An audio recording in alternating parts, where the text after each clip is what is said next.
Welcome all of you. Today we are performing the practical of our experiment number 17 in which we perform the staircase wiring practical. Myself Mr. Baswade Yogesh, lecturer from Electrical Department, SRD Polytechnic, Yadrao. First, practical significance. Properly installed electrical wiring provide long service, less maintenance and safety. Therefore, it is necessary to perform wiring practice. We are performing wiring practice in electrical work in which mainly we use the parallel wiring for residential purpose, commercial purpose or all the electrical installation so that we can perform different types of wiring circuits, that means wiring practices, that means staircase wiring, go down wiring, jail wiring, hostel wiring, hospital wiring, etc. Now in this practical we perform the staircase wiring. In this wiring we can control the electrical lamp, that means one lamp control from two different places. Mainly staircase wiring used in the case of stair. Okay, so that we can use staircase wiring for controlling one lamp from two different places. Competences and practical skills. Plan wiring or cabling activities using relevant materials following safe practices. In this practical, we can following the plan wiring and cabling activities so that we can perform wiring practices. In which first we wire up the circuit, second perform the various types of wiring system, fix electrical accessories and test the wiring circuit. Relevant course outcome. Perform different types of electrical wiring or cabling activities. In this practical we perform the staircase wiring practice. Next practical outcome. Prepare the staircase wiring and test it. Next is relevant effective domain related outcomes. Practice good housekeeping with safety measures. Demonstrate working as a team leader. Maintain tools and equipments. Follow ethical practices. Minimum theoretical background. In electrical work or wiring work, the electrician is supplied with a layout of wiring installation and an installation plan initially. When electrician doing the electrical work, then they supplied with a layout of wiring installation and installation plan. On the basis of layout and installation plan, the electrician should draw the circuit and wiring diagram before the commencement of the work for the systematic execution of the work. आता यामध्ये कसं असतं, ज्या electrician एखादं wiring work करणार आहोत त्यावेळेला आपण काय करतो, एक टोटल एस्टिमेशन म्हणजेच एक्झॅक्टली त्या इन्स्टॉलेशनसाठी किंवा वायरिंगसाठी टोटल एक्झॅक्टली किती खर्च येणार आहे, त्याचं वायरिंग डायग्राम कसे असणार आहे, कुठल्या कुठल्या पोझिशनला आपल्याला पॉईंट इन्स्टॉल करायचे आहेत, लॅम्प कुठं पाहिजे, होल्डर कुठं पाहिजे, सिलिंग रोज कुठं पाहिजेत, फॅनचा पॉईंट कुठे येणार आहे, पॉवर प्लग आहे का नॉर्मल प्लग आहे. ओके, ह्या टाईपच्या सगळ्या कन्सिडरेशन बिफोर वायरिंग आपल्याला प्रिपेअर करावं लागतात. आपण काय करतो, layout diagram plus wiring diagram या दोघांच्या कॉम्बिनेशन आपण त्याचं एस्टिमेशन अँड कॉस्टिंग कॅल्क्युलेशन करू शकतो. तसेच प्रत्येक पॉईंटचं position plus connection diagram plus fault फाइंडिंगसाठी जे रिक्वायरमेंट आहे त्या सगळ्या प्रोसिजर करू शकतो by using the layout and wiring diagram. The term is used wiring installation drawings are explained below with an example of staircase wiring. Staircase wiring mainly used for the one lamp control from two different places. आता हे काही महत्त्वाचे terms बघायचे related to the electrical wiring diagrams. त्या wiring diagram कशा प्रकारचे असतात, ते कशा प्रकारे एक्सप्लेनेशन केलं आहे ते आपण बघूया. आता first diagram is circuit diagram. आता यामध्ये आपण सर्किट डायग्राम म्हणजे एक्झॅक्टली काय असतं ते बघूया. Circuit diagram shows the schematic connections of the circuit for a specific task in the simplest form. Incorporate the graphical symbols. जी सर्किट डायग्राम आहे आपण एक कनेक्शन करण्याच्या अगोदर एक आराखडा आखतो, त्यालाच काय म्हटलेलं आहे आपण, स्केमॅटिक डायग्राम आणि सर्किट डायग्राम. सर्किट डायग्राम एक सिंपल टास्क आहे किंवा सिंपल एक ॲक्टिव्हिटी आहे की ज्याच्या थ्रू आपण इलेक्ट्रिकल टोटल इन्स्टॉलेशन वायरिंग कसं असणार आहे याचा थोडक्यात ओव्हरव्ह्यू घेऊ शकतो. त्यामध्ये आपण ग्राफिकली सिम्बॉल पण कनेक्ट करत असतो. ठीक आहे. ह्या डायग्राममध्ये तुम्हाला दाखवलं या ठिकाणी ग्राफिकल ही वायरिंग डायग्राम आहे. ओके, आणि सर्किट डायग्राम आहे. आता हे वायरिंग डायग्राममध्ये ह्या ठिकाणी लॅम्प दाखवलेला आहे, इकडे स्विचेस दाखवलेले आहेत, पण यामध्ये फक्त लॅम्पचा एक सिम्बॉल घेतलेला आहे, ग्राफिकल सिम्बॉल प्लस स्विचेसचे ग्राफिकल सिम्बॉल आपण घेतलेले आहेत आणि त्यानुसार हे सर्किट डायग्राम ड्रॉ केलेलं आहे. The purpose of circuit diagram is to explain the functions of various accessories in the circuit as per shown in figure 1. Control a lamp from 2 different place. आपण figure 1मध्ये staircase wiring केलेलं आहे. मग त्यामध्ये काय graphical representation दाखवले, म्हणजे प्रत्येक कॉम्पोनंटचं फंक्शन आपल्याला माहीत पाहिजे.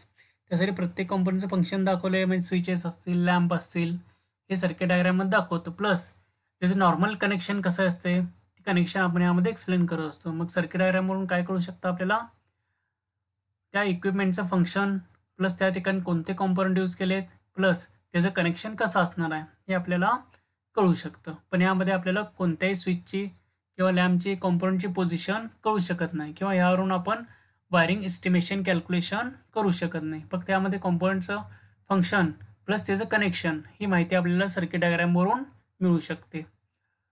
आता यामध्ये स्टेअरकेस वायरिंगमध्ये काय करतो आपण, न्यूट्रल वायर आहे ती लॅम्पला देतो आणि माहिती आहे तुम्हाला नेहमी फेज वायर काय करतो आपण स्विचला कनेक्टेड असतो आणि न्यूट्रल वायर असेल ती लोडला, म्हणजेच या ठिकाणी आपण लॅम्पला कनेक्ट केलेलं आहे. काय म्हटलं मी, फेज वायर नेहमी स्विचला द्यायची आणि न्यूट्रल वायर नेहमी लोडला, म्हणजे फॅन असेल, लॅम्प असेल, हीटर, गिझर किंवा प्लग असेल, पॉवर पॉईंट असेल, लायटिंग पॉईंट असेल, त्याला आपण नेहमी न्यूट्रल वायर देत असतो आणि स्विचला नेहमी फेज वायर देत असतो. ठीक आहे. पहिलं कनेक्शन इकडे आलं, इथं स्विचच्या कॉमन पॉईंटला. आता हा 2 वे स्विचेस आहे. 2 वे स्विच असल्यामुळं याच्या कॉमन पॉईंटला आपण हे पहिलं कनेक्शन दिलेलं आहे.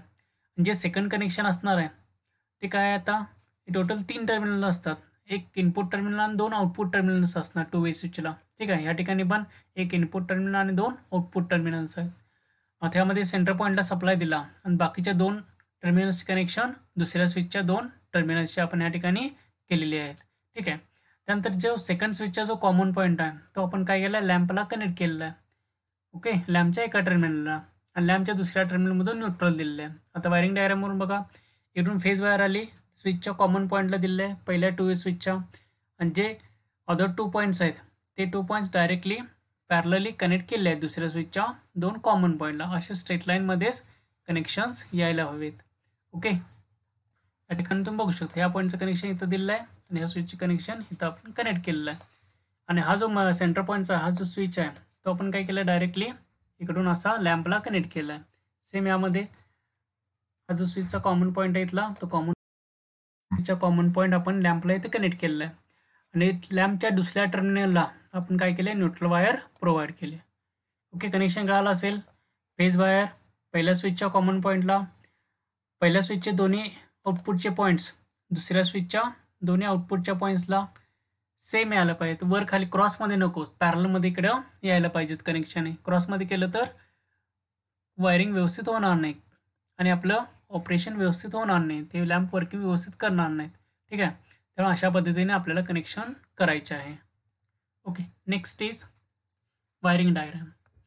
दिस diagram in which position of the component in the circuit diagram bears is reassembles to their actual physical position. And एकदा बघा, this is the diagram in which the position of components in the diagram bears reassembles their actual physical position. आता circuit diagram मध्ये आणि यामध्ये काय फरक आहे, यामध्ये ॲक्च्युअल पोझिशन आपण दाखवत असतो कॉम्पोनंटची, म्हणजे कॉम्पोनंटची ही पोझिशन आहे, इकडे सेकंड, इकडे थर्ड पोझिशन, अशी कॉम्पोनंट पोझिशन. जसं यामध्ये ह्या सर्किट डायग्राम इथे एक पोझिशन, इथे सेकंड पोझिशन, इथे एक पोझिशन, अशा 3 पोझिशन्स आहेत प्लस सप्लायची पोझिशन. त्या कॉम्पोनंटची फिजिकल पोझिशन आपण वायरिंग डायग्राममध्ये दाखवत असतो. सर्किट डायग्राममध्ये फक्त कनेक्शन्स आणि कॉम्पोनंटचे फंक्शन. आता ह्यामध्ये एक्स्ट्रा एक काय झालं, यामध्ये आपण काय केलं, कनेक्शन पण आहेत, कॉम्पोनंटचे फंक्शन पण माहीत आहेत आपल्याला, प्लस त्या कॉम्पोनंटचं पर्टिक्युलर लोकेशन हे सुद्धा किंवा फिजिकल पोझिशन हे सुद्धा आपल्याला इथं माहीत आहे.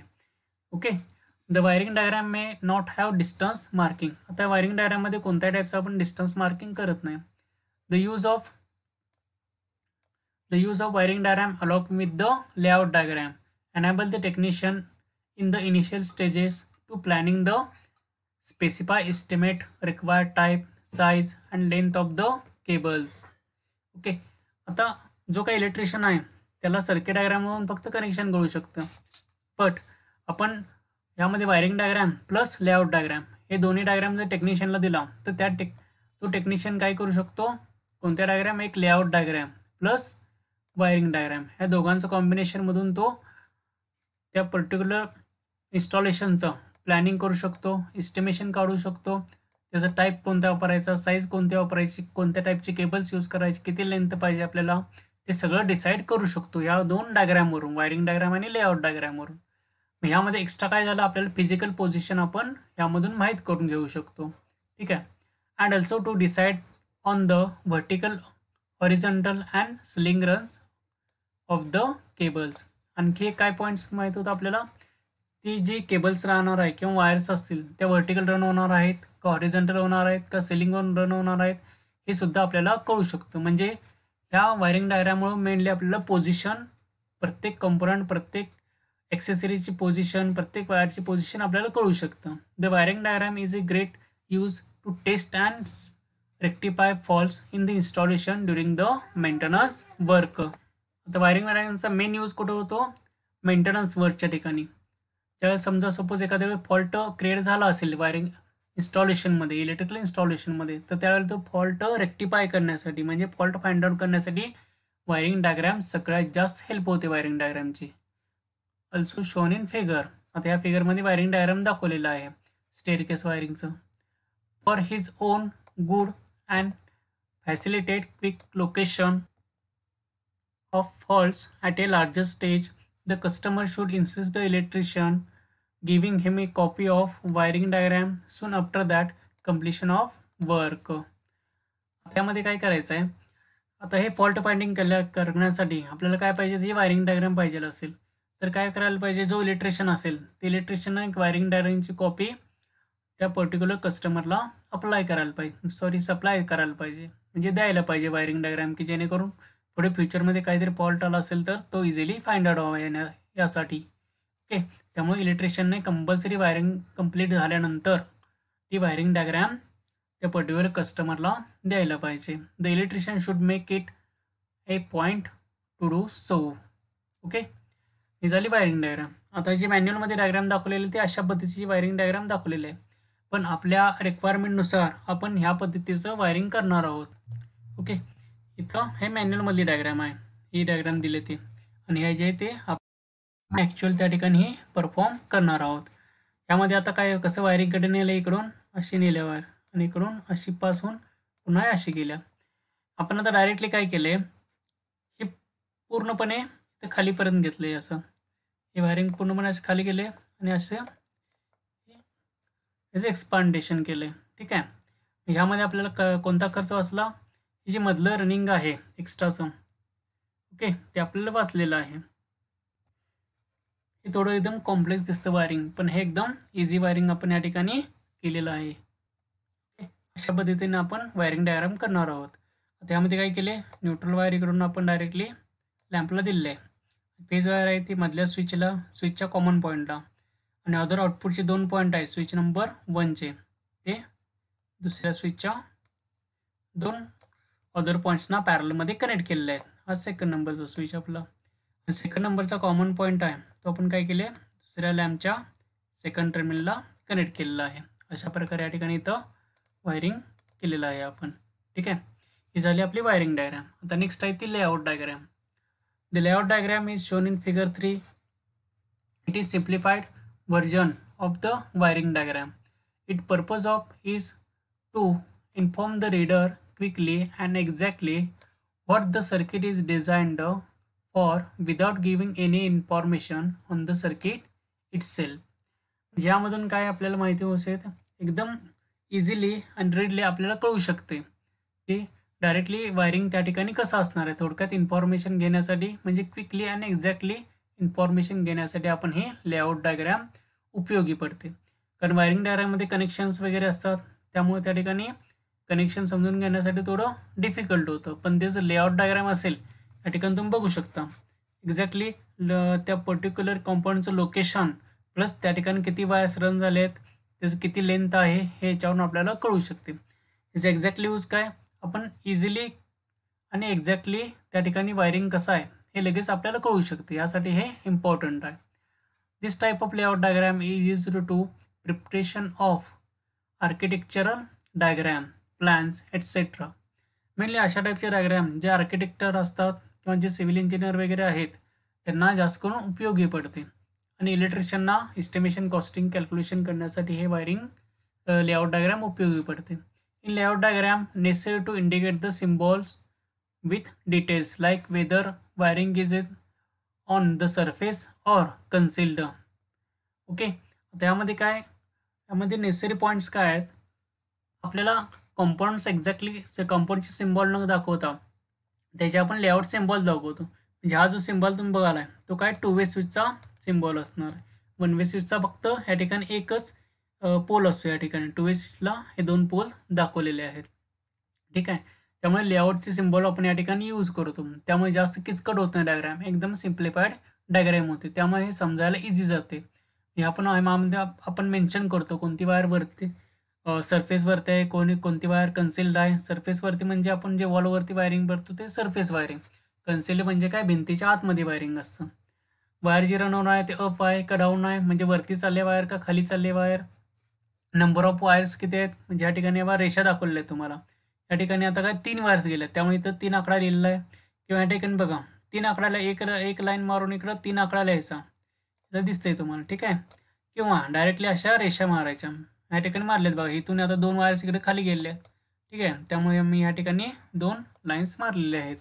या ठिकाणी 2 लाईन्स आहेत, या ठिकाणी 3 लाईन्स आहे. मी काय केलं, फक्त एक रेष मारली आणि 3 लिहिलं. म्हणजे याचा मिनिंग काय, या ठिकाणी 3 वायर्स रन झालेले आहेत. याची लेंथ या ठिकाणी दाखवलेली आहे. प्लस ॲक्सेसरीज कुठले कुठले आहेत, आय एस सिम्बॉल हे आहेत, ते आय एस सिम्बॉल आहेत आणि ते आपण जे यूज करतो हे आहेत ते इलेक्ट्रिकल सिम्बॉल्स आहेत त्याचे. ओके, आता next, normally layout plan is drawn and then wiring diagram. पहिल्यांदा शक्यतो लेआउट प्लॅन ड्रॉ करतात, इझिली आहे, एकदम समजायला एकदम इझी आहे. त्यामुळे लेआउट प्लॅन ड्रॉ करतात, त्यानंतर वायरिंग डायग्राम, त्यानंतर circuit diagram. Okay, after completion of the wiring diagram the number of cables to be run in each cable run and the size of conduit or batten to be estimated. त्यामध्ये wiring diagram complete झाल्यानंतर आपण काय करतो, त्या ठिकाणी layout डायग्रामच्या वेळेला त्यामध्ये आपल्याला किती केबल रन होणार आहे, कोणत्या साईडचे कॉन्ड्यूट यूज करायचं आहे, आपल्याला लेंथची कॉन्ड्यूट रिक्वायर आहे, किती नंबर ऑफ वायर्स लागणार आहेत, कोणत्या कलरच्या वायर्स लागणार आहेत, हे सगळं आपल्याला त्याचं एस्टिमेशन लेआउट डायग्रामवरून इझिली फाइंड आउट करता येतं. With the help of distance marking in the layout plan the estimation of cables could be made. हे डायग्राम मेनली कशासाठी आपण यूज करतो, एस्टिमेशन कॅल्क्युलेशन करण्यासाठी सगळ्यात बेस्ट डायग्राम आहे ही लेआउट डायग्राम. त्यामुळे मेनली सगळ्या ठिकाणी जास्त करून हे लेआउट डायग्रामच ड्रॉ केली जाते. त्यानंतर आपण वायरिंग डायग्राम ड्रॉ करतो. ओके, ही झाली लेआउट डायग्राम. एकदम सिम्प्लिफाईड डायग्राम आहे. एस्टिमेशन कॅल्क्युलेशन करण्यासाठी ही मेनली डायग्राम यूज केली जाते.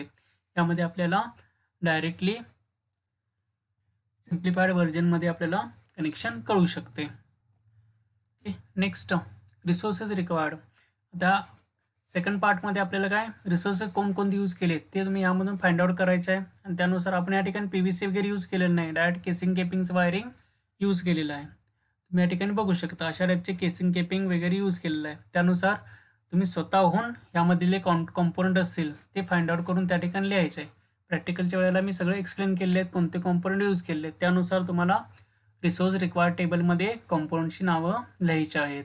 Okay, next precaution to be followed. Mark layout on wiring board before fixing conduit.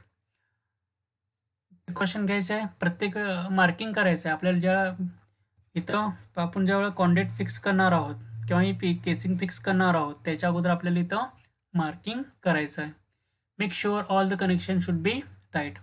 जे काय कनेक्शन आपण करणार आहोत त्या ठिकाणी ते एकदम टाईट पाहिजे, जास्त पण टाईट नको, नाही तर त्या ठिकाणी स्क्रू असेल तो तुटण्याची शक्यता असते. ठीक आहे, procedure. Mark the layout of wiring board. ह्या वायरिंग बोर्डवरती पहिल्यांदा लेआउट ड्रॉ करायचा. Cut the PVC pipe. या ठिकाणी PVC पाईप न यूज करता आपण केसिंग केपिंग यूज केलेलं आहे. फिक्स द सॅडल फिक्स करण्याची गरज नाही. डायरेक्टली आपण मार्किंग केल्यानंतर मेजरमेंट करून कट केलेले आहेत. पहिल्यांदा केसिंग केपिंग कट केल्यानंतर ज्याप्रमाणे मार्किंग असेल त्यानुसार आपण काय केलेलं आहे, या ठिकाणी स्क्रूइंग केलेलं आहे. Fix the conduit accessories wiring board with the help of saddles. आपण स्क्रूच्या सहाय्याने इथं केसिंग केपिंग फिक्स केलेलं आहे. Cut the cables according to the route and bunch them. आता जसे आपली रिक्वायरमेंट आहे वायरची लेंथ वगैरे आपण मेजरमेंट टेपनं मेजर करून घेतलेले आहे आणि त्यानुसार या ठिकाणी वायर्स कट करून कनेक्शन केलेलं आहे. Insert required cable appropriate pipes accessories per layout diagram. Push the wire to the other ends of the pipe. Take the modular boxes, place them at conduit ends and mark the external diameter of the conduit pipe on the surface. त्यानंतर काय केले, नंतर आपण wires run केल्यात. Wire run केल्यानंतर त्यानंतर आपण यावरती केसिंग बसवलेले. केसिंग वरती बॉटम हे आहे ते बॉटम आहे. टॉप ह्याच्यावरती माउंट करून त्यानंतर आपण हे मॉड्युलर बॉक्सेस आहेत, ह्या मॉड्युलर बॉक्सवरती हे स्विचेस आपण माउंट केले आहेत. आणि इथे एक जंक्शन बॉक्स आहे. ह्या जंक्शन बॉक्सवरती आपण लॅम्प होल्डर माउंट केलेलं आहे. तर the upper side of the modular box. आता या ठिकाणी तुम्ही बघू शकता, या ठिकाणी स्लॉटिंग केलेलं आहे. का स्लॉटिंग केलेलं आहे, कारण या ठिकाणी आपल्याला केसिंगची पट्टी आतपर्यंत रन व्हायला पाहिजे. किंवा या ठिकाणी जंक्शन बॉक्सला हा वन वे जंक्शन बॉक्स आहे, त्याला ऑलरेडी स्लॉटिंग आहे, त्यामुळे आपण इथं पट्टी आतमध्ये इन्सर्ट केली आहे. या ठिकाणी केसिंग आतमध्ये इन्सर्ट केले आहे. या ठिकाणी मॉड्युलर बॉक्सला कोणत्याही टाईपचं स्लॉटिंग नसतं, आपल्याला स्लॉटिंग हेक्साच्या सहाय्यानं करावं लागतं, ते स्लॉटिंग केलेलं आहे. Prepare the round hole for the conduit. Position of the accessories on the top cover of the modular blocks. Close the open holes with strip. Prepare the end termination of the cable as per the wiring diagram. Insert lamp cable through cable entry holes, junction box, termination of cable in the batten holders and fix it. त्यानंतर आपण wiring केल्यानंतर casing केपिंग बसवली. Casing केपिंग बनल्यानंतर switches बसवण्याच्या अगोदर तिथे connection केल्यानंतर junction boxes बसवले, modular boxes fix करून आपण हे वायरिंग कंप्लीट केलं. आता थोडक्यात मेथड सांगतो. पहिल्यांदा काय, आपण मार्किंग करून घेतलं बोर्डवरती आपल्या रिक्वायरमेंटनुसार. त्यानंतर या ठिकाणी ह्या केसिंग कापून घेतल्या, केसिंग कट करून घेतल्यानंतर त्यावरती आपण ते केसिंग इथं फिक्स केलं स्क्रूच्या सहाय्याने फिक्स करून त्यामधून जेवढ्या वायरची रिक्वायरमेंट आहे त्या वायर्स रन करून घेतल्या. वायर्स रन केल्यानंतर आपण त्याच्यावरती पुन्हा केसिंगचं टॉप कवर लावून घेतलं. टॉप कवर लावून घेतल्यानंतर हे मॉड्युलर बॉक्स जंक्शन बॉक्स लावून घेतलं. जंक्शन बॉक्सवर होल्डर माउंट केलं. त्यानंतर हे मॉड्युलर बॉक्स आहेत, सो पहिल्यांदा जंक्शन बॉक्स ह्याच्यावरती माउंट केला. इथली केसिंग बसून घेतली आणि इथली सुद्धा केसिंग आपण बसून घेतलेली आहे. त्यानंतर जंक्शन बॉक्स माउंट करून होल्डर माउंट केला त्याच्यावरती. ठीक आहे, कनेक्शन केलं पहिल्यांदा, त्यानंतर होल्डर माउंट केलं. पहिला जंक्शन बॉक्स, कनेक्शन, होल्डर संघ, त्यानंतर होल्डर माउंट केलं. त्यानंतर मॉड्युलर बॉक्स माउंट करण्यासाठी पहिल्यांदा आपण इथं स्लॉटिंग करून घेतलं. खाचामध्ये दिसेल तुम्हाला इथे एक आणि इथे एक स्लॉटिंग केलेलं आहे आपण ह्या मॉड्युलर बॉक्सला. ओके, त्यानंतर हे ह्याच्यावरती फिक्स केले. फिक्स करताना वायरला कुठं लागणार नाही, वायर कट होणार नाही याची दक्षता घेतली. त्यानंतर हे मॉड्युलर बॉक्स कनेक्शन करून फिक्स करून घेतले. त्याच्यावरती स्विचेस फिक्स केले, कनेक्शन केले आणि वायरिंग कंप्लीट केलं आपण. नेक्स्ट ॲक्च्युअल प्रोसिजर तुम्ही तुमच्या मेथडनुसार लिहायचे आहे. Observation and calculation. आता ऑब्झर्वेशन अँड कॅल्क्युलेशनमध्ये आता आपल्या पहिल्या पार्टचा आपण सेकंड पार्टमध्ये तुम्हाला दिसेल काय काय आपण प्रोसिजर केलेली आहे. त्यानंतर एस्टिमेशन काढण्यासाठी आपण प्रत्येकाची लेंथ बघितली. म्हणजे आता लेंथ बघताना इथून ते इथंपर्यंत किती लेंथ आहे, हे 52 सेंटीमीटर आहे. इथे दिसेल तुम्हाला हे 52 सेंटीमीटर आहे. त्यानंतर इथून इथंपर्यंत ते 25 आहे, इथून इथंपर्यंत 20, इथून इथंपर्यंत 5 सेंटीमीटर. म्हणजे E to D 5 centimetre, D to C 20, C to B 25 आणि C to A 52 सेंटीमीटर. इथं A 52, इथं B to C 25, C to D 20 आणि इथून इकडे 5 सेंटीमीटर D to E पर्यंत दिसेल तुम्हाला. त्यानुसार आपल्याला वायरची लेंथ कॅल्क्युलेशन केली. आता हे लॅम्प आहे, लॅम्पचा सिम्बॉल असा आहे, वन वे स्विचचा सिम्बॉल असा असतो मागाशी मी सांगितल्याप्रमाणे. आणि हा 2 वे स्विचचा सिम्बॉल आहे लेआउट डायग्राममध्ये कनेक्शन करण्यासाठी. ठीक आहे. आणि इथं आपल्याला तुम्हाला ही डायग्राम इथे ड्रॉ करायचं आहे ऑब्झर्वेशन आणि कॅल्क्युलेशनमध्ये. त्यानंतर ही लेआउट डायग्राम आपण ॲक्च्युली वायरिंग कसं केलेलं आहे. त्यानंतर वायरिंग झाल्यानंतर आपला बोर्ड अशा पद्धतीने दिसणार आहे. लॅम्प लागल्यानंतर हे 2 2 वे स्विचेस आहेत. नेक्स्ट प्रिकॉशन प्रोसिजर आता आपण बघितलेले आहेच. आता आपल्याला काय करायचं आहे, कॅल्क्युलेशन करायचं आहे लेंथ ऑफ वायर आणि length of conduit according to layout diagram. आता ही लेआउट डायग्राम आहे आपली. ठीक आहे. A to C आता या ठिकाणी प्रत्येक ठिकाणचं डिस्टन्स दिलं आहे. A to C किती डिस्टन्स आहे, B to C डिस्टन्स किती आहे ते आपल्याला या ठिकाणी मेन्शन करायचं आहे. B to D, D to E हे यांच्या मेथडनं दिलेलं आहे. त्यानंतर टोटल डिस्टन्स कॅल्क्युलेशन करायचं, टोटल लेंथ 10% एक्स्ट्रा ठेवायचं आहे कनेक्शनसाठी किंवा वेस्टेजसाठी आणि टोटल इथं कॅल्क्युलेशन करायचं आहे. आता हा लेआउट डायग्राम आहे आपण ज्याप्रमाणे वायरिंग केले त्याप्रमाणे. ठीक आहे. आता या ठिकाणी A to C C marking कुठं आहे, A to C किती 52 सेंटीमीटर, इथे 52 लिहिले. C to B, C to B म्हणजेच काय, C to B 25, इथे 25 लिहिले. नेक्स्ट आहे C to D, C to D किती आहे 20 सेंटीमीटर, C to D 20. आणि D to E, D to E किती आहे 5 सेंटीमीटर आणि 10 सेंटीमीटर आहे ते एक्स्ट्रा. आता हे डिस्टन्स तुम्हाला बघितलं आत्ताच, A to C 52. आता जे वायर्स आहेत त्या A to C किती गेले आहेत 2 वायर्स. त्यानंतर B to C 3 wires, B to C 3 wires. त्यानंतर C to D 3 वायर्स आणि D to E 2 वायर्स. इथं 3 वायर्स, इथं 2 वायर्स. त्यानंतर एक्स्ट्रा कनेक्शनसाठी आपण 2 वायर्स इथे ठेवले 10 सेंटीमीटर एक्स्ट्रा. ओके. हे जर 20 सेंटीमीटर झाले टोटल. ओके.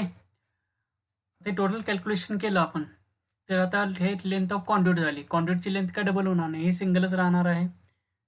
म्हणजेच काय, इथं 52, इथून इथंपर्यंत कॉन्ड्यूट, इथून इथंपर्यंत, इथून इथंपर्यंत, म्हणजे टोटल किती झालं लेंथ आपली 102 सेंटीमीटरची कॉन्ड्यूट लागेल. म्हणजेच काय, आपण केसिंग यूज केले, केसिंग केपिंग ती लागेल 102 सेंटीमीटरची. त्यानंतर हे total wires 52 into 2, 25 into 3, 20 into 3, 5 into 2, 10 into 2 असं आपण केलेलं आहे. इंटू 2 का, 2 वायर्स आहेत इथं A to C मध्ये. C to B मध्ये 3 वायर्स आहेत, C to D मध्ये 3 वायर्स आहेत. अशा पद्धतीने कॅल्क्युलेशन केलं आहे. ह्याचं आन्सर इथं आलेले आहेत. ह्या कॅल्क्युलेशनचा आन्सर आहे. ओके. त्यानंतर आपल्याला 269 सेंटीमीटर टोटल लेंथ झाली वायर्सची. ठीक आहे. मग आता 10% एक्स्ट्रा फॉर द कनेक्शन आणि वेस्टेज ठेवायचं आहे आपल्याला. मी काय केलं, मी 269 इंटू 0.1 केलं. 269 मध्ये 10% आपल्याला ॲड करायचं आहे. तर त्याचं आन्सर किती आलं 295.9 सेंटीमीटर. म्हणजेच काय 296 सेंटीमीटरची आपल्याला वायरची रिक्वायरमेंट आहे. असं आपलं ऑब्झर्वेशन टेबल आलेलं आहे या ठिकाणी. हे तुम्ही पार्ट 2 मध्ये ऑब्झर्व करायचं आहे. आता मटेरियल रिक्वायर्ड आहे ते तुम्ही बघून घ्यायचं आहे, काय काय लागणार आहे वगैरे ते मग सांगितल्याप्रमाणे. रिझल्ट, इंटरप्रिटेशन ऑफ रिझल्ट आणि कन्क्लुजन तुम्ही स्वतः लिहायचे आहे.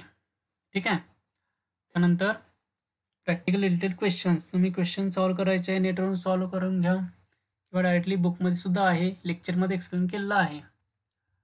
आता हे जे एस्टिमेशन आहे ते थोडं प्रॅक्टिकलच्या वेळेला थोडं वेगळ्या पद्धतीने काढले. इथं पण थोड्या वेगळ्या मेथडनं कॅल्क्युलेशन केलेलं आहे. सेम ते आन्सर सेमच येणार आहे, फक्त 2 वेगळ्या मेथड तुम्हाला मी या ठिकाणी दाखवलेल्या आहेत. ठीक आहे. हे समजून घ्या. इथं 2 वायर्स आलेले आहेत, त्यामुळे आपण इथं इंटू 2 केलेलं आहे 2 वायरसाठी. टोटल लेंथ आपल्याला वायरची कॅल्क्युलेशन करायची आहे. इथं जर एकच वायर असते या ठिकाणी, इथं 2 वायर दिसतात तुम्हाला, किंवा तुम्ही डायग्राम बघा, वायरिंग डायग्राममध्ये 2 वायर्स आलेले आहेत. ह्या 2 वायर्स आहेत, तर 2 वायर्स म्हणून मी या ठिकाणी 2 लिहिलेलं आहे. मग 52 सेंटीमीटर इंटू 2 वायर्स म्हणजे किती झालं आपलं 104 सेंटीमीटर. 25 इंटू 3 म्हणजे 3 वायर्स या ठिकाणी रन झाले आहेत. त्यामुळे या ठिकाणी मी किती इंटू 3 केलं. त्यानंतर 20 इंटू 3 वायर्स आहेत, त्या 3 वायर्स रन होणार आहेत, त्यामुळे मी या ठिकाणी इंटू 3 केलं. 5 इंटू 2,